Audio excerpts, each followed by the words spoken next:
আমার ওইখানে জোটের থেকে দেশনেত্রী বেগম খালেদা জিয়া আমাকে স্পেসিফিক ভাবে আমাকে মনোনয়ন দিয়েছে। সেখানে আওয়ামী লীগ, সেখানে জামাত ইসলাম আমার সাথে বেইমানি করে, দলের সাথে, জোটের সাথে বেইমানি করে নির্বাচন করছে। আমি মনে করি দয়া করেছে। বিএনপি দয়া করেছিল জামায়াতকে, এই কারণে জামায়াত আসন পেয়েছে। নিশ্চয়ই বিএনপির ভোটেই তো আসন পেয়েছে। জামাত ইসলাম এত বড় বড় গলায় কথা বলে, তারা হচ্ছে পরগাছা টাইপের একটা লোক। তারা হচ্ছে অন্যের ঘরে, অন্যের কাঁধে বন্দুক রেখে তারা ফায়ার করে। এখনো তারা they have been trying. Dhaka যাবে দেশে সোনালী পের সাথে। আমার ওইখানে জোটের থেকে দেশনেত্রী বেগম খালেদা জিয়া আমাকে স্পেসিফিক ভাবে আমাকে মনোনয়ন দিয়েছে। সেখানে আওয়ামী লীগ, সেখানে জামাত ইসলাম আমার সাথে বেইমানি করে, দলের সাথে, জোটের সাথে বেইমানি করে নির্বাচন করেছে। ওই জায়গাটার কথাই বলেছি আমি, যে নির্বাচন করেছে সেখানে ভোট পেয়েছে কিন্তু মাত্র 19,000। আর অন্য জায়গায় যেখানে বিএনপি বসে গিয়েছে, দেশনেত্রী বেগম খালেদা জিয়া কিংবা জোটের সিদ্ধান্ত অনুযায়ী যখনই জামাত ইসলাম কিংবা তাদের প্রার্থী ইলেকশন করেছে, বিএনপির ভোট সহ তারা হয়ে গিয়েছে। ইট ওয়াজ ভেরি ন্যাচারাল। কিন্তু দেখেন যে জামাত ইসলামের যে ইতিহাস, সেই ইতিহাসটা এতটাই মানে কি বলবো দুঃখজনক, যে পিছনে 71-এর ইতিহাস আমি যাব না। এই যে দেশনেত্রী বেগম খালেদা জিয়া তাদেরকে যে সুযোগ করে দিয়েছিল, বাংলাদেশে মাত্র তিনটা সংসদীয় আসন তারা খুব জোর জবরদস্তি করে তারা হয়তো বা তারা ভোট টোটে হইতে পারতো।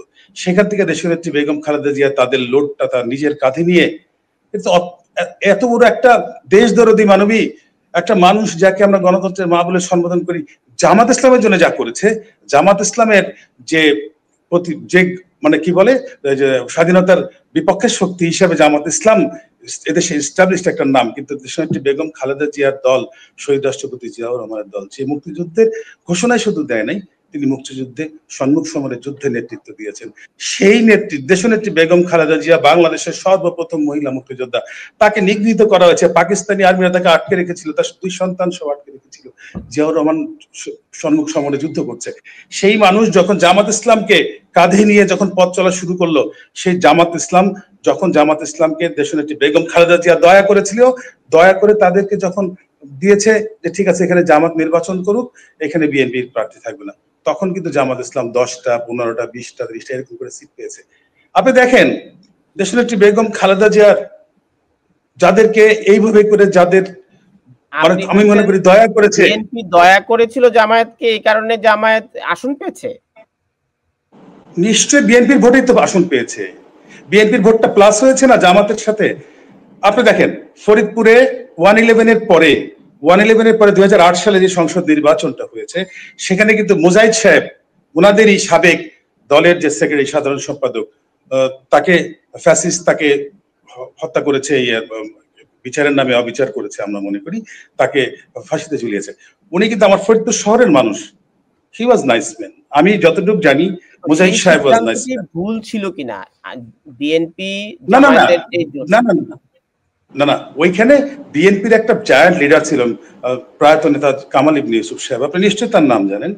কামাল ইবনে ইউসুফ সাহেব 111-এর আগে, 111-এর সময় কিছুটা তার ভুল ভ্রান্তির কারণে তাকে সংস্কারবাদী হিসেবে তিনি আখ্যায়িত হয়েছিলেন। সেই কারণে উনি দুর্ভাগ্যক্রমে উনি মনোনয়নটা পান নাই। সেই সুযোগে বিএনপি এবং জোটের পক্ষ থেকে মুজাহিদ সাহেবকে দেওয়া হয়েছিল। কিন্তু ফরিদপুরের মানুষ কামাল ইবনে ইউসুফ সাহেবকে বেসিক্যালি ভালোবাসতো। কামাল ইউসুফ সাহেব কিন্তু স্বতন্ত্র নির্বাচন করেছে, সেখানে কামাল ইউসুফ সাহেব ভোট পেয়েছে। মানে আমাদের স্টিল মানে I am looking that day যে Kamal Ibne Yusuf Saheb got huge vote, near about 1 lakh vote, 78,000 vote. Mujahid Saheb, কিছু বিএনপির নেতারা তো তার সাথে ছিলই, বিএনপিরও কিছু ভোট পেয়েছে, মাত্র পেয়েছিল 22,000 ভোট। কে পেয়েছিল? মুজাহিদ সাহেব, Ali Hasan Mohammad Mujahid Saheb, who was the party general secretary of Jamaat Islam. এত বড় পদের একটা মানুষ, এত ভালো একজন মানুষ, কিন্তু মানুষ কিন্তু জামাতের ভোট আর বিএনপির ভোট মিলেও কিন্তু বিএনপির ভোট কিন্তু কামাল ইসলামের কাছে ওইদিকেই চলে গেছে, কারণ উনি তো ছিল, ওনারা ফ্যামিলিগত ভাবে ওখানে অনেক জনপ্রিয়। এখন আমি যেটা বলতে চাচ্ছি যে জামাত ইসলাম এত বড় বড় গলায় কথা বলে, তারা হচ্ছে পরগাছা টাইপের একটা দল। তারা হচ্ছে অন্যের কাঁধে বন্দুক রেখে তারা ফায়ার করে। এখনো তারা they have been trying to join with the young people, young guys. আমি বলি যে নতুন যে দল এনসিপি কে তারা পেট্রোনাইজ করছে। বিএনপির ভয়টা তো ওইখানেই, যে এখানে জামাত ইসলামকে যে দেশনেত্রী বেগম খালেদা জিয়া কাঁধে এনে এই পর্যন্ত নামিয়ে দিয়ে এনেছে, আজকে তারা, আমরা যারা বিএনপির নেতা, আমাদের তারিক রহমান সাহেব বলছেন, সবাই বলছেন, আমিও বলি যে বিএনপির নেতা দেশনেত্রী বেগম খালেদা জিয়া বলেছেন বাংলাদেশের বাইরে আমাদের কোনো প্রভু নাই, আমাদের আছে বন্ধু। আমরা বন্ধুত্ব করব সবার সাথে। আমাদের পাকিস্তান বলেন, ইন্ডিয়া বলেন, ভারত বলেন, বিএনপির প্রভু কেউ না, বিএনপির বন্ধুত্ব হতে পারে।